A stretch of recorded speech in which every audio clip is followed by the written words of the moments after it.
देखिए, जिस पावन भूमि पर इस समय आप सभी भक्तजन विराजमान हैं, इस पावन भूमि का नाम है भोजन थाली। आप चित्रपट के माध्यम से देख रहे हो कि हमारे ठाकुर जी कृष्ण बलराम अपने सखाओं के साथ बड़े प्रेम भाव से इस पावन धरा पर भोजन की लीला कर रहे हैं। इसलिए इस पावन भूमि का नाम है भोजन थाली। लेकिन बात अगर हम कर रहे हैं ठाकुर जी की, ये लीलाधर की लीला स्थली है, तो क्या ठाकुर जी की लीला को सिर्फ भोजन करने की लीला तक ही सीमित रख सकते हैं क्या? अगर ठाकुर जी को सिर्फ भोजन ही करना होता, भोजन करने के लिए ठाकुर जी को अगर सिर्फ थाली कटोरे ही बनाने होते अपने, तो ये लीला तो ठाकुर जी अपनी कहीं भी कर सके। नंद गांव से पैदल पैदल 5 वर्ष की अवस्था ही हमारे कन्हैया की, छोटो सो लाला हो कन्हैया, नंद गांव से पैदल पैदल ठाकुर जी इतनी दूर यहाँ कामन में इंद्रसेन पर्वत पर या जंगल में ठाकुर जी आए, तो ठाकुर जी के आने का मुख्य कारण क्या है? भोजन करना तो मात्र एक जरिया है। असली कारण जो है ठाकुर जी के आने का, वो जुड़ा हुआ है इस शिला से। ये जो शिला रूप का दर्शन आप कर रहे हो, ये कोई साधारण शिला नहीं है, ये है कृष्णावती मैया शिला रूप में। अब आपके मन में प्रश्न उठेगा कि कृष्णावती मैया है कौन, किस युग में जन्म लिया, किस वंश में जन्म लिया, माता रानी को शिला रूप कैसे मिला? तो देखिए, भोजन थाली तीर्थ कामन धाम, ये जो पावन भूमि है, ये 2 युगों के मिलन की साक्षी है, द्वापर त्रेता। इन पाथर के पात्रों की रचना द्वापर युग में की है कन्हैया ने। इन पाथर के पात्रों में भोजन द्वापर युग में किया है कन्हैया ने। कृष्णावती मैया की लीला आपको हमें ले जाएगी त्रेता युग में। कौन से युग में? त्रेता युग। भगवान श्री राम का वंश, भगवान श्री राम के पिताजी कौन? श्री दशरथ जी महाराज।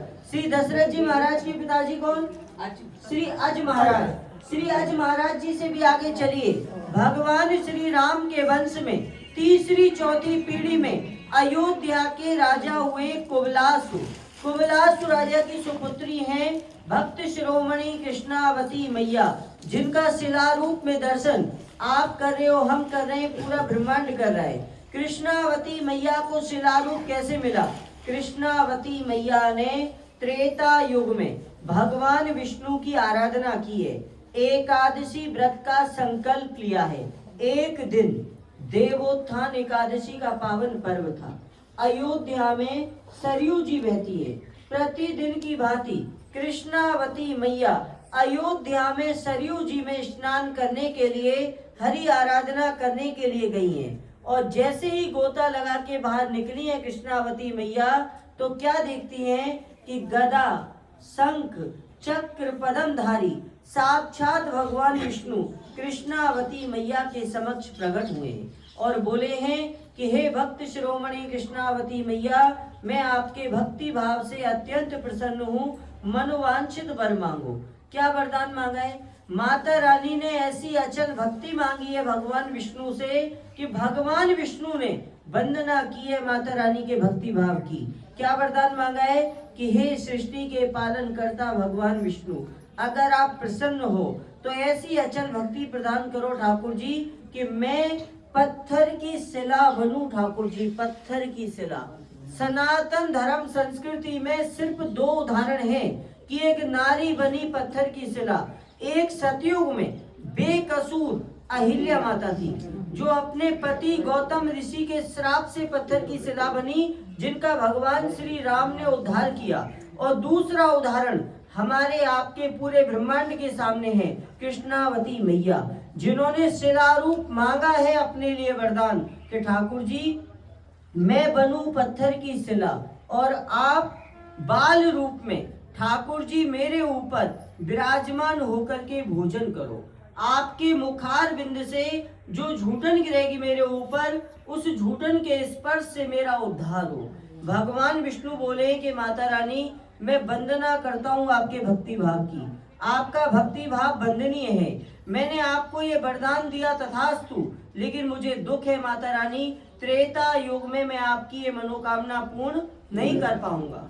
विधि के विधान के अनुसार त्रेता युग में माता रानी मुझे मर्यादा के बंधन में बंधना होगा।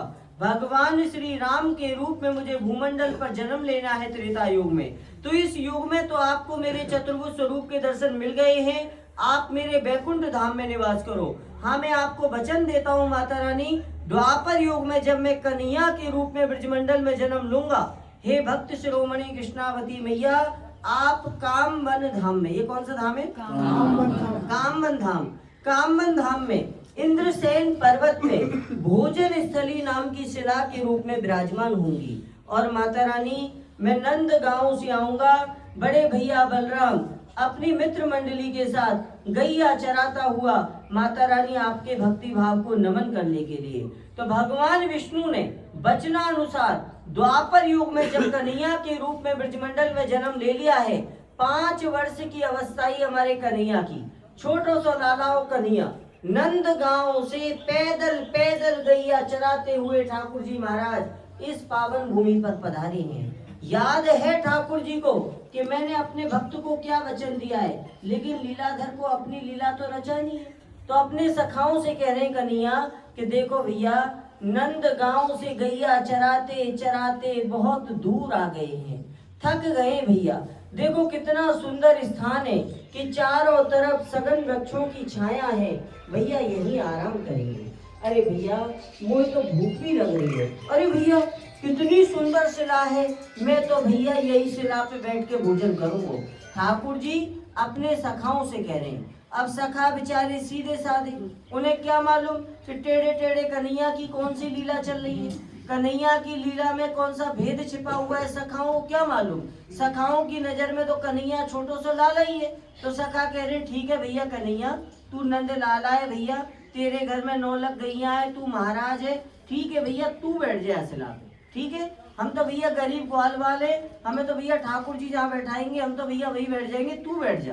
तो हमारे ठाकुर जी यहाँ माता रानी की गोद में विराजमान हो गए।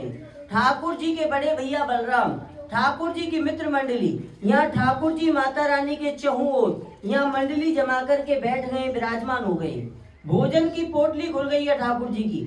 अब देखो लीला ठाकुर जी की, 9 लाख गैया ठाकुर जी के घर में, और भोजन करने के लिए ठाकुर जी के पास उस समय पात्र नहीं था। माना भूल गए ठाकुर जी अपने घर से पात्र लाना। यहाँ जंगल में आए, अगर चाहते तो किसी पेड़ पौधे का दोना पत्थर बना करके भी अपना भोजन ठाकुर जी कर सकते थे, लेकिन ठाकुर जी का भाव उस समय कुछ अलग था।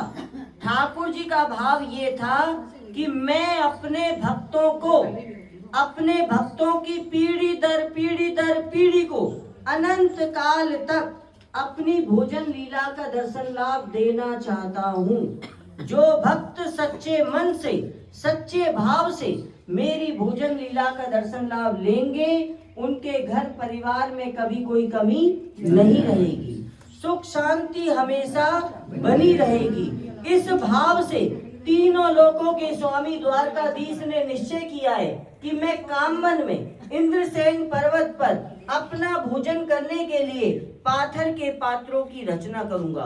तो लोक कल्याण के भाव से ठाकुर जी ने अपने दिव्य हाथ का दिव्य स्पर्श किया है, और ठाकुर जी महाराज के दिव्य हाथ के दिव्य स्पर्श से ये 2 दिव्य थाली प्रकट हुई है।